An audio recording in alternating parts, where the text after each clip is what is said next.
Wanneer komt er weer een nieuw nummer van Henry van Velsen? Nou, we zijn daarmee bezig. Sterker nog, de samenwerking met Jacques Herp is zo goed bevallen dat Jacques Herp een nummer voor mij heeft geschreven. En dat had hij al in de jaren 80 gedaan, dus hij had een vooruitziende blik, denk ik. Die heeft hij ooit zelf opgenomen en heeft hij ook aangeboden aan André Hazes. Alleen die kon het niet meer zingen omdat hij was overleden.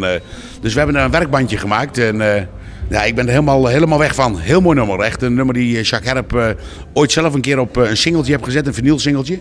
En ja, die ga ik nou opnemen en die komt naar de bouwvak uit. Hoe heet die? Dat vertel ik nog niet. Want het is een bestaand nummer. Het is een nummer, echt weer een smartlap. Het gaat over een lach en een traan en over een zoon. Ik ga het niet te veel vertellen, want dan kun je straks uit de teksten opmerken wat voor nummer als het gaat. Maar het is echt een gevoelige plaat, een mooie plaat. Het lijkt wel een beetje op de ring van Wimmy Bauma. Zo gevoelig. Nou, die ring, daar ben ik heel blij mee, want Wimmy die komt ook uit Zwolle. En ja, dat is eigenlijk een hit geworden. En sterker nog, het is een nieuw album, maar dat gaat hij zo meteen denk ik zelf vertellen. Die krijgt zelfs de titel De Ring Die Je Draagt. Dus daar zijn we heel blij mee met Wimmy. En hoeveel ringen heb je eigenlijk om je hand? Ik heb er 2. Ik heb 1 ring, dat is gemaakt van 2 trouwringen van mijn ouders.